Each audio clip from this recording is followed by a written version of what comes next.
This is a brief screencast on the cycle of lesson planning. And I apologize, I can't actually fit the whole slide on the screen, but we're going to be going through this very intentional cycle of lesson planning. So the important thing to know is that you can enter this cycle in any point. Many will argue that best practice is to start with observation, start with observing the children's interests, skill, ability, and then dive in. So that's how we're going to start with approaching this. But again, it is a cycle, it is a circle, and it goes around and around and around. So you can jump in at any point in working with children. So like I said, we're going to start with observing children, and part of the observation process is documentation. So that you can track children's development and plan for what's next. So we have already completed our observation and assessment assignment, but this is sort of the precursor to this cycle. So now that you've done that, you can start thinking about your next steps. So I'm actually going to take you to an example of an assessment system called Teaching Strategies Gold. There are many, many, many, many ways to do assessments. To do documentation. You all practiced at least doing anecdotal observations. Some of you also practiced doing event samples and running records. So Teaching Strategies uses anecdotal observations as part of their documentation, which later feeds assessment. So I'm going to show you a little bit about Teaching Strategies Gold. Here I am in the sandbox of Teaching Strategies Gold, and this looks just like the regular teaching strategies, except it's a place where you can play. So I have a fake child in here named Eve Coyne. That's actually the name of my daughter. And I have started here an example of an observational note. So here I wrote, Eve picks up a baby doll and carries it as if it were a real baby. She walks over to the dramatic play dresser and opens 2 drawers.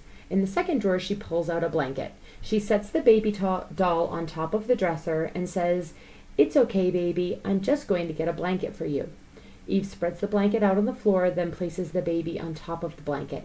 She wraps the blanket around her baby and says, "Now you will sleep, baby Mariah."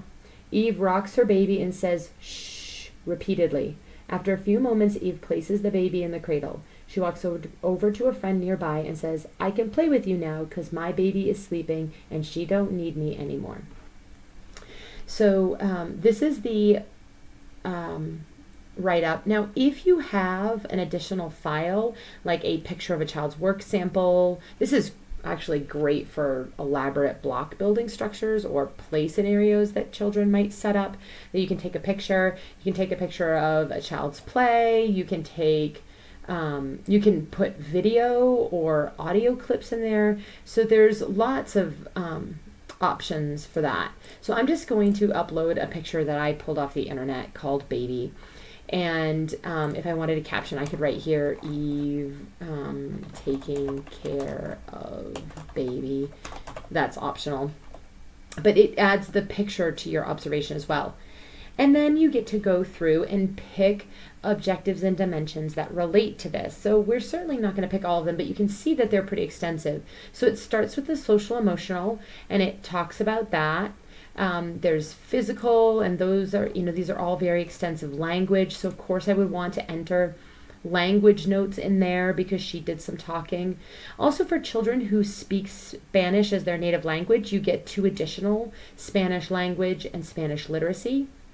So you are going to, for children who are bilingual, you can assess their language in English, and then you can assess it in their home language of Spanish, which is pretty groovy. Cognitive, literacy, mathematics, science and technology, social studies, the arts. So I can go through and I can pick any of all of these that this relates to. So I'm going to say that in language, she uses social rules of language. She engaged in a conversation because she started conversing with another friend. I'm going to pick uses conventional grammar, although you may have noticed that she did say she don't need me anymore, which is unconventional, but most of her language is conventional. And I said in this observation that Eve was a 3-year-old, so she's moving along that conventional level. And so I can pick, any or all other things in here. I'll pick interacts with peers just for the fun of it. So I wonder if you noticed that as I clicked on these little rainbow bars popped up. So if you click on that, just going to get rid of this. If you click on this, it allows you to say at the time of this observation, this child was demonstrating this level of development. So she plays near other children, uses similar materials or actions, uses successful strategies for entering groups, initiates, joins, and sustains positive interactions with a small group of 2 or 3 children, interacts cooperatively in groups of 4 or 5 children. These are the levels. Now, if children, say a child did some of this and sometimes shows this, you can rate them in between. So they're in between levels as well. In this observation, I didn't see a lot of interaction, so I would probably call it a level 4. But if you were observing children, you might, at times see 4, you might at times see 5, 6, and depending on how many observations you get, you can make a decision later as to where the child really is fully at. So I'm going to close that. The one other thing I want to show you is, as you can see next to each of these, there's a little eye. And these little eyes can give some pertinent information. So you can hear a description about what it is, and you can see a video about what it looks like as well. So those are some really neat tools in the Teaching Strategies Gold assessment system. And so that's the documentation piece. I just wanted to take you a little bit through that in case you hadn't had an opportunity to see that before.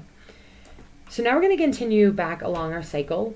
So teachers use their own tracking forms or they enter assessment data into whatever system that they use now. So that's just what I was showing you, is where you would enter that in Teaching Strategies Gold, but there are many other ways to do it. In a program that I worked in before being in the Head Start program, we used a portfolio type. So we would use pictures and then write up neutral observations of children's behavior and then talk a little bit about what it meant for their development. And that's what we used in that program. So there's lots of different ways to do that.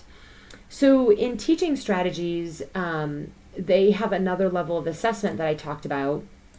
And so if I finish this, for Eve, you saw how I was able to enter the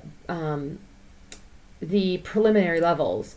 So that allows me to then, once I have documentation for this child, I can actually go in and I can actually go in and rate this child on all of the checkpoints.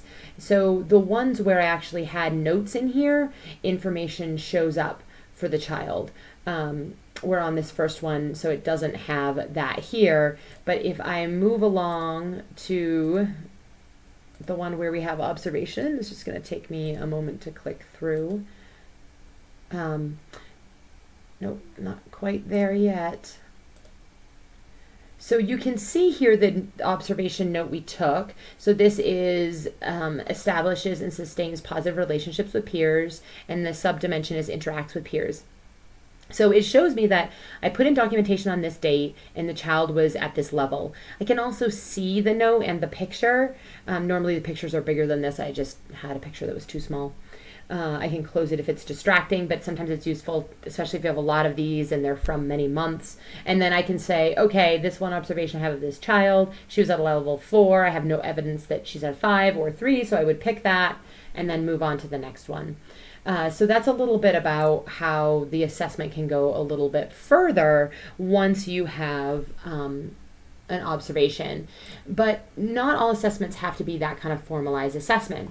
I'm going to go back for a moment, and it can be just real basic of this is where this child is right now. And so knowing where this child is right now, I can then move on to the next one, which is intentionally creating a lesson plan around activities that's going to help get the child to the next level. So I might want to think about the baby doll play and what Eve was showing there around caretaking, dramatic play. I could think about her engaging with her peer after the baby doll and encourage her to engage with her peer sooner. I could notice her physical development as she swaddled the baby in a blanket, and notice that I could help grow her to the next level on her gross or fine motor skills around manipulating the blanket. Lots of things that I could do there.